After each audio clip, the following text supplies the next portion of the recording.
Good morning to all the people present here. I'm going to present on Bajaj Housing Finance and where do we stand today. This is a brief agenda. What I'll be covering, 4 sections. First, the industry, then the company overview, then what are our strategic priorities as we go forward. Now, if you look at a home loan industry, the reason I'm talking about home loan because home loans constitutes the largest part of the industry we operate in. The industry sector has grown at a CAGR of around 13.7% for last 5 years. And by various estimates, what have been in public domain, it is estimated to grow at a 14 to 16% CAGR for next 3 years. Thus, in itself, going to around a 60 lakh crore kind of an asset base by FY28, which is projected to be. That's the size of the market what we operate in. Housing for all, government initiative, rising per capita income, demand for larger homes, what we have seen post-COVID, I think this will continue to drive the CAGR what of home loan growth is expected to be.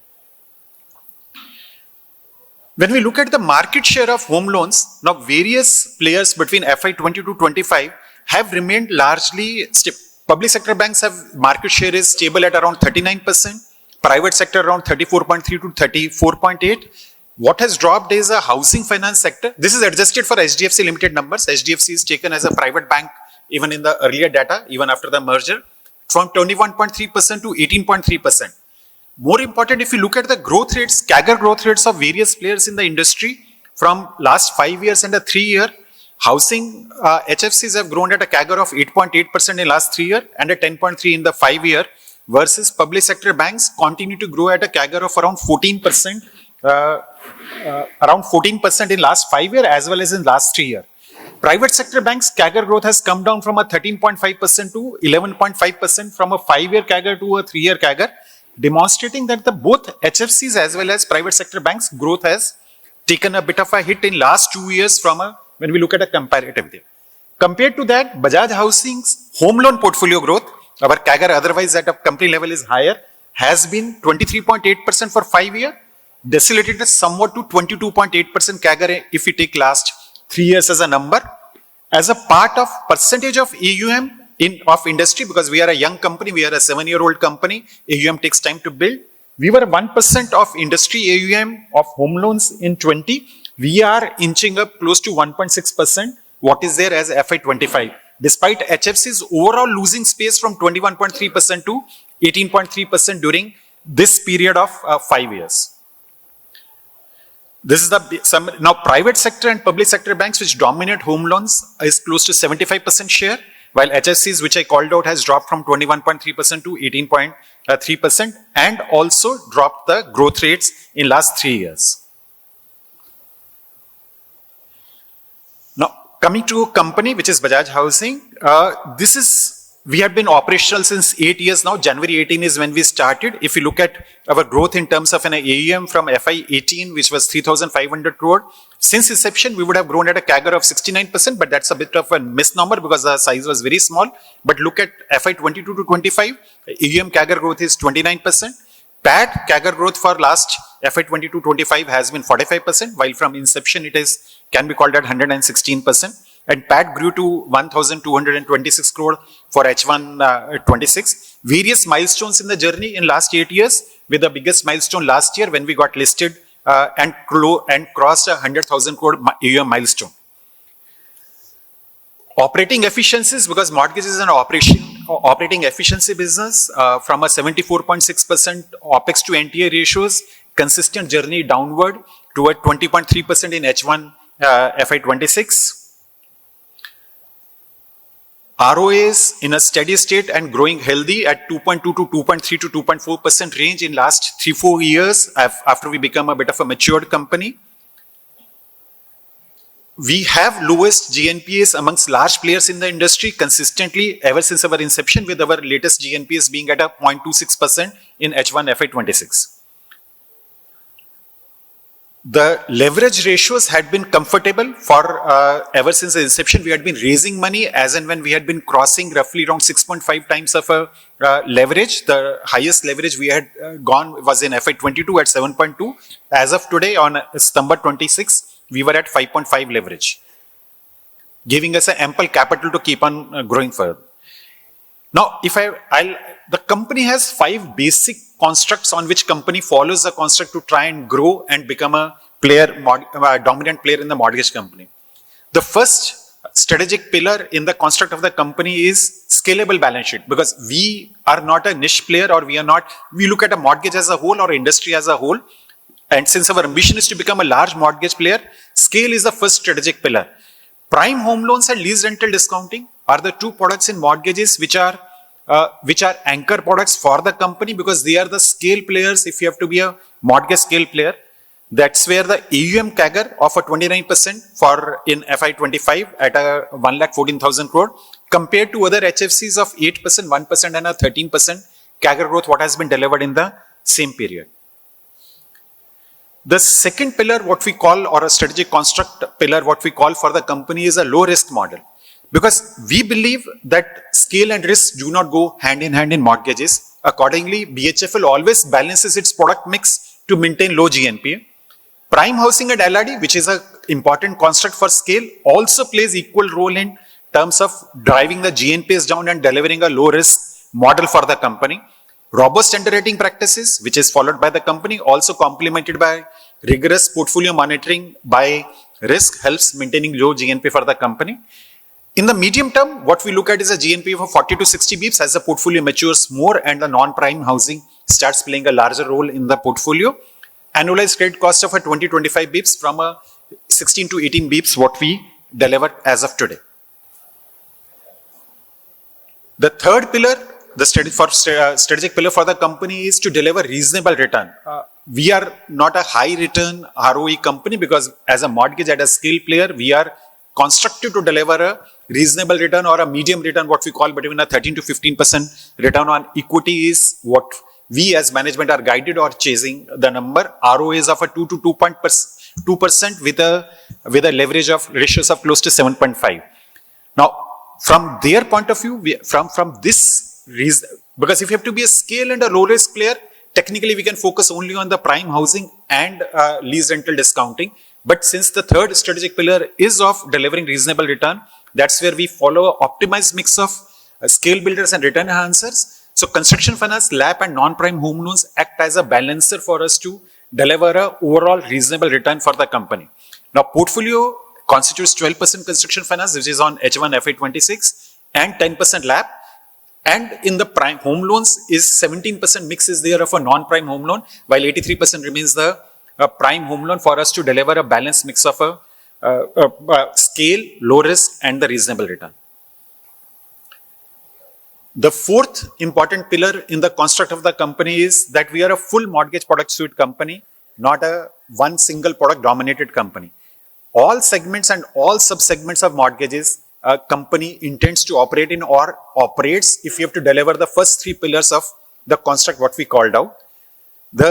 While at a point of a time, the mix of a segment and a sub-segment can change basis a risk return associated at that point of a time for the company.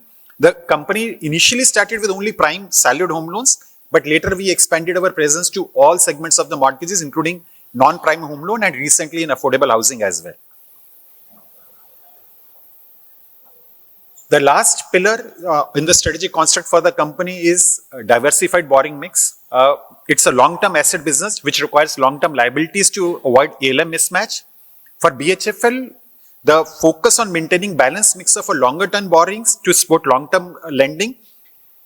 Assignment also constitutes an integral part of our strategy. If you look at from the inception of the company, we had always been assigning out 12 to 13% of the portfolio, because that's assignment along with the capital is the only absolute ALM match product as far as a mortgage company is concerned. So both continue to play an important role and will continue to play an important role in our ensuring a borrowing mix and a ALM sporty of longer tenor business.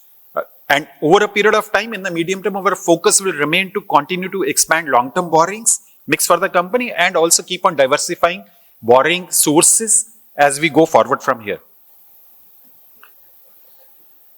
This is just complete overview of the product stack of the company.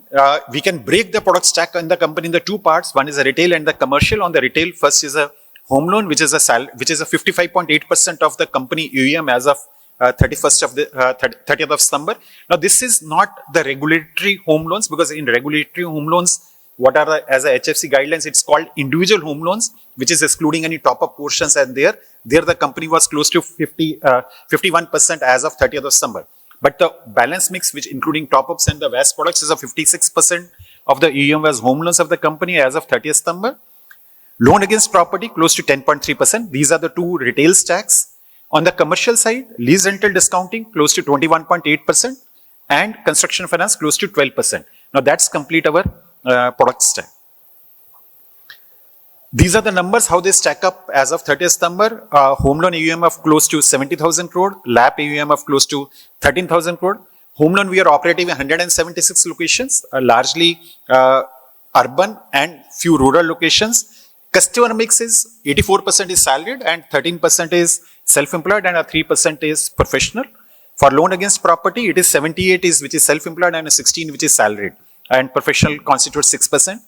In the commercial side, lease rental discounting, which is the second largest part of the balance sheet for us, close to 28,000 crore. We operate in 17 locations with 310 active customers.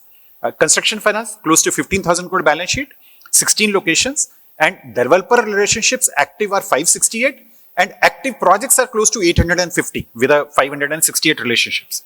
I think we will be by far the largest granular developer finance presence in the country from the number of active projects as well as the number of active relation, and one of the least average AUM per relationship or project funded, what would be there to manage the risk in that manner. How we are organized as a company, because we operate in three distinct segments. One is a prime segment, second is a non-prime segment, which is a newest segment what we started around 2.5 years back. Third is a commercial segment. That's how largely the company is organized, which is three key critical business verticals: retail, prime, which is the largest from a balance sheet point of view. It has other than dedicated sales teams, both for direct and indirect separately. It has dedicated enabling functions because the nuances of each business is separate. Credit, it's a centralized hub from an operational efficiency and also the cost efficiency. Collateral is localized. Operations work in the regional hubs. Risk is dedicated for the prime. Similar way in non-prime home loan, because the nuances are completely different. All these enabling functions are separate, and same for commercial. So all three blocks of the business have their dedicated support functions from the enabling point of view. While from a OPEX efficiency, we get common horizontal functions, which are the largest cost items. So there is a leveraging of the horizontal functions to give an overall OPEX efficiency to the company, while the company is organized to support each side of the business by having the dedicated enabling unit so that each nuance of the business is separately catered to. This is where we have aligned the structure. This is customer segmentation: prime retail, non-prime retail, and commercial. This enables businesses to cater to the differentiated nuances of their respective customer segments by understanding needs of the each segment. Now, the primary question which we keep on, I keep on getting asked whenever we happen to meet the investors, that how does BHFL get access to the and acquire customer, because housing finance and the prime housing what we operate largely in, which is 83% of our home loan balance sheet, is dominated by the banks, and there is a large vintage of the players who are there. And also, how will BHFL continue to grow? We thought if we'll try to answer these two questions here. Now, how do we connect with the customer? If I have to give a decision-making tree in the mind of a prime customer, he starts from the brand, where Bajaj brand recall helps us to connect with the customer. He or she may not know the Bajaj housing when the customer comes to take a home loan, but they are able to connect with the Bajaj brand when they are able to see the Bajaj brand. Optimized cost of fund, which enables us to offer attractive pricing because highest possible credit rating, our consistent financial performance. Pricing, it becomes a hygiene for a prime customer. The pricing has to be competitive in line with what a public sector bank or a private sector bank is offering, because the brand trust and the pricing becomes the most critical factor for us to get an access to the customer. That is where, and how do we reach out to the customer, because customer is not reaching out to us given our relatively low scale of operations from an industry point of view. We have our developer funded relationships in close to 858 active projects. And also we have by now 8,300 plus approved project financed, approved APF done, where we have an access to the customers and our teams are present there to access the customers. Omni-channel, which is both direct, indirect, both distributor, developer, to be present in as many parts of the market as possible to get access to the customer. We complement these 5 pieces with competitive differentiators to acquire the customers, which is doorstep service and faster processing. Our turnaround times are comparable, more than comparable to any other player in the industry. Digital processes from onboarding to loan processing, we eliminate multiple hard copies. I'll touch upon our digital processes as we go forward. Tailor-made solutions, we offer personalized financial solutions for the customer. Enhanced transparency, because our largely customers are through e-sanction letter and a e-agreement by which the customer has an access to the filled agreement and the filled sanction letter in its mailbox prior to the customer executes that, and a very wide distribution network, what we consistently keep on trying to expand on a day-on-day basis. Now, second question comes is how we will continue to grow, because we have grown from a zero base from a January 18 to 1,26,000 crore now, or a 70,000 crore home loan balance sheet. Now, mortgage itself is a very large industry, what we called out that it's a 40 lakh crore as of 31st of March 25, against which total balance sheet of a BHFL also stood at 1.14 lakh crore. There is a reasonable headroom for us to continue to grow for a medium-term future with the size of the industry being that large. Our strategy is simple. We will continue to grow all product segments, which is HA, home loan, LRD, DF and LAP across all customer segments, which is prime and non-prime. Our medium-term priority is to grow our market share, incremental home loan acquisition market share to 5% from, we are currently at 2.5 to 2.7%. Today, we are between third and fourth largest private sector home loan originators in the country. While the balance sheet size in the home loan is lower, but between ICICI and after ICICI and SGFC, normally we rank third largest in home loan originators in the country today. Our medium-term goal in next 3 to 5 years would be that we go to 5% and can probably become the second largest home loan private sector originator in the country. Keep on building operating efficiencies and digitalizing processes from sourcing to customer service so that we can deliver our OPEX to NTA reduction to 14-15% from a current of a 20% over the medium term. These are the methods by which we feel we can continue to grow in the medium term of a 3 to 5 years. Moving, if we have to talk about the products, because we said that we are a diversified home loan HFC, and largely we are probably the only housing finance company which is diversified in the way we are diversified, thus making a comparative in your minds difficult when you compare it against another other home finance companies.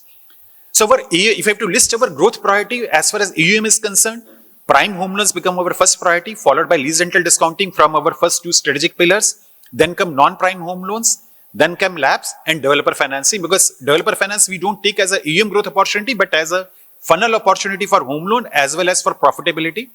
When we look at a return enhancement, developer finance comes to the top, followed by LAP, followed by non-prime home loans, followed by LRD, followed by prime home loans. This by and large the ROE stack of the products what we cater to. But when we combine both as a priority to deliver our strategic construct of scale, low risk and the reasonable returns, the overall growth priority for the company shifts to prime home loans first, followed by lease rental discounting, followed by non-prime home loans, followed by developer financing, and the balancing figure comes as a loan against property in the overall growth priority for the company. As a product-wise operating strategy, quickly at a home loan which constitutes 56% of the AUM, our omni-channel strategy both has indirect and a direct.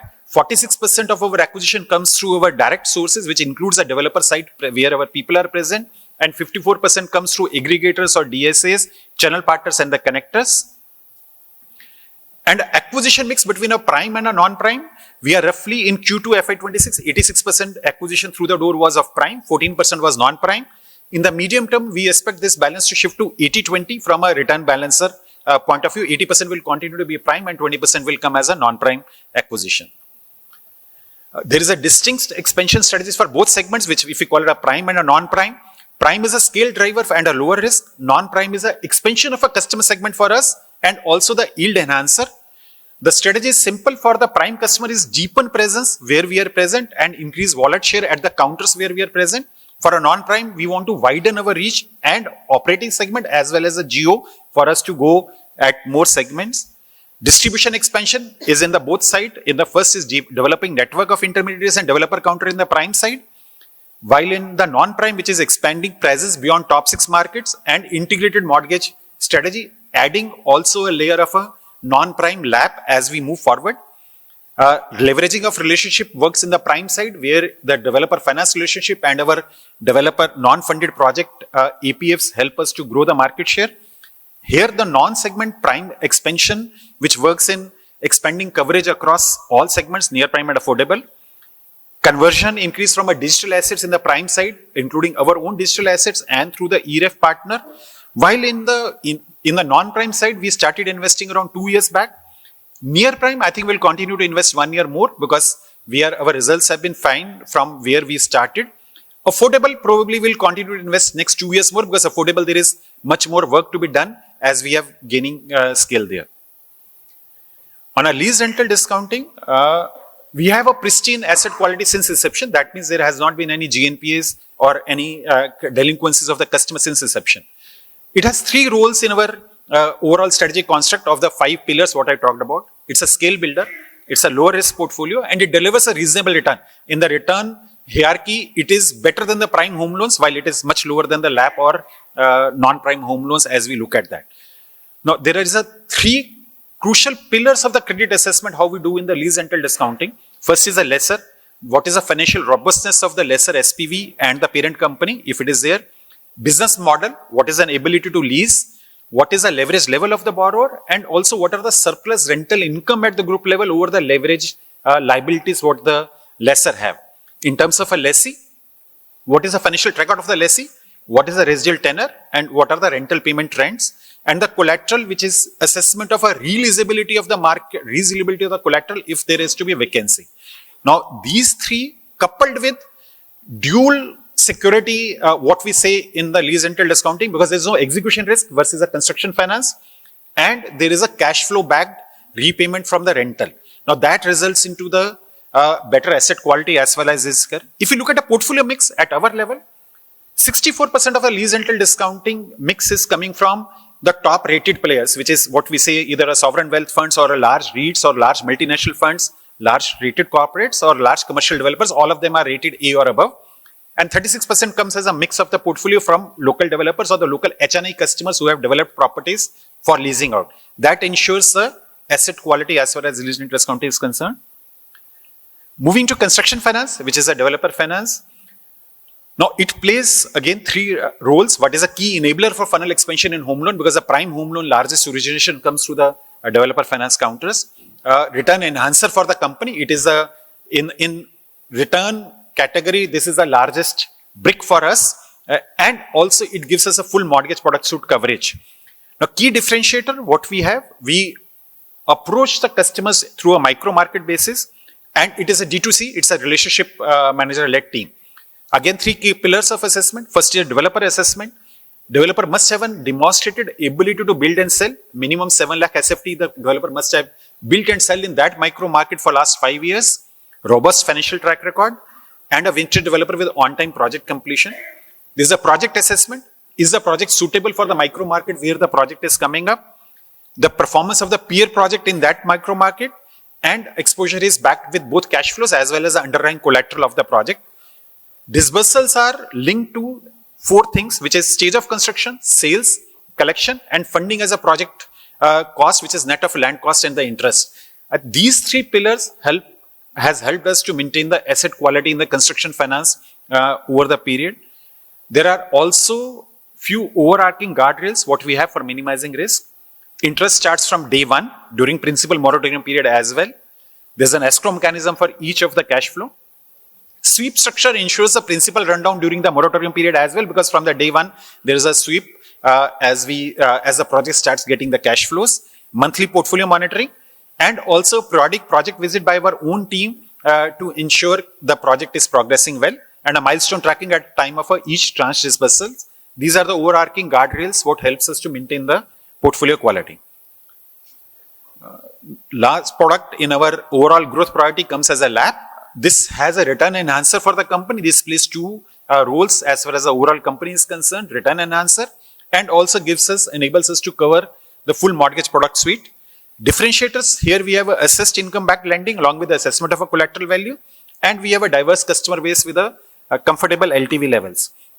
Our strategy remains here for expanding distribution heft in the top 6 markets, and in top 6 plus market, we go as an integrated mortgage strategy. It is the same teams do home loan and LAP as well for us to have economies of a scale.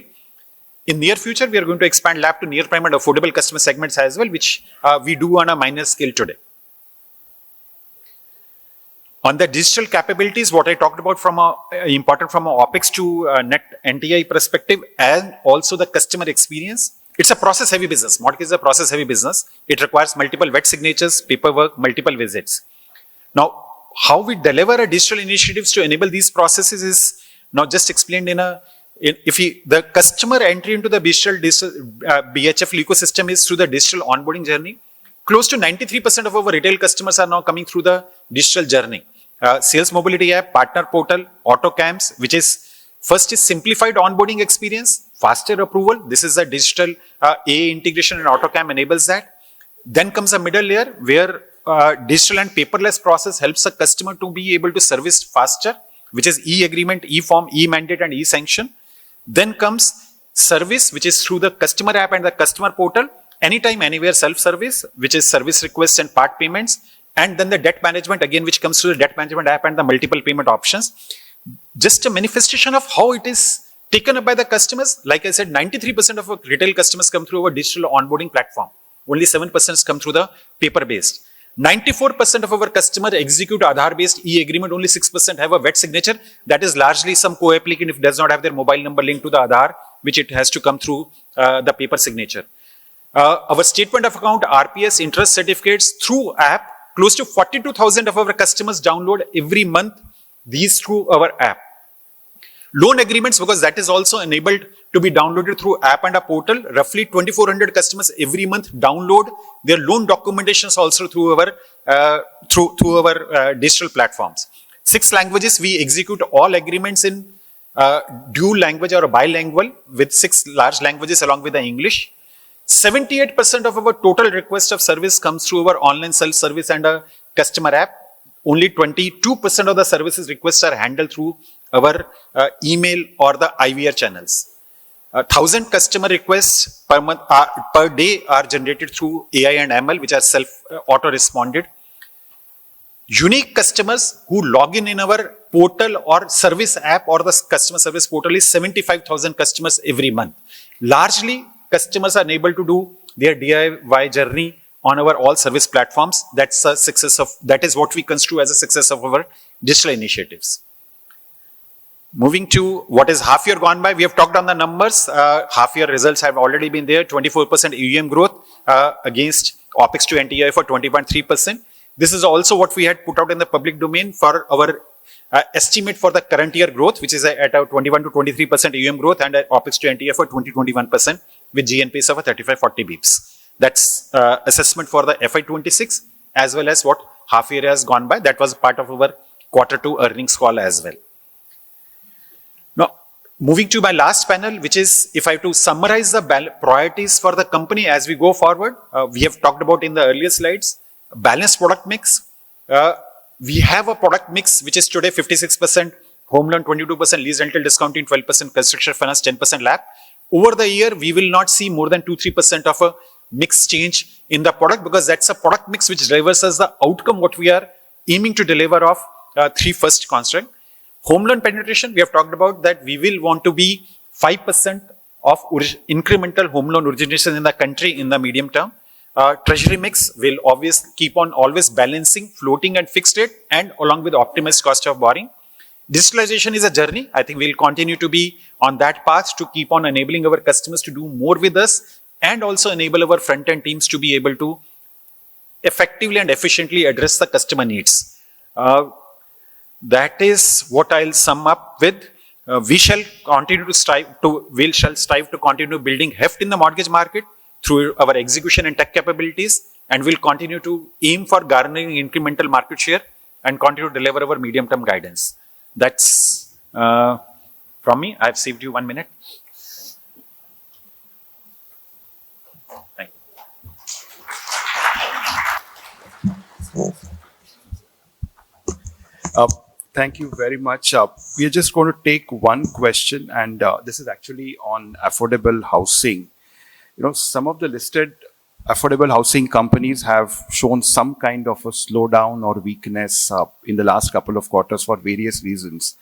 And there are questions in the minds of investors that, is it something that this is getting into a fatigue, or is the market just about finite? And, we have already scratched, most of India.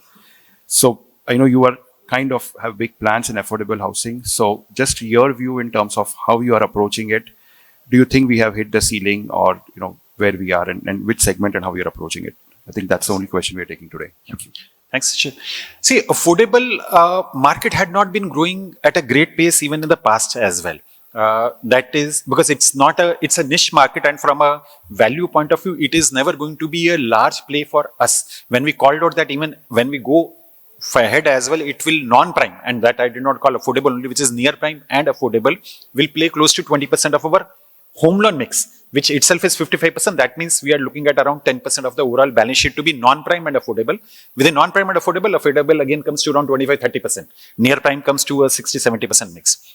But so in our case, affordable will remain part of the construct, not the key part of, not the central part of the construct. And the market will continue to grow because as housing for all is growing, it is less of a geo expansion. I think it's more of a outskirts of the city expansion, which will continue to drive the growth. Affordable companies have built a good railroad.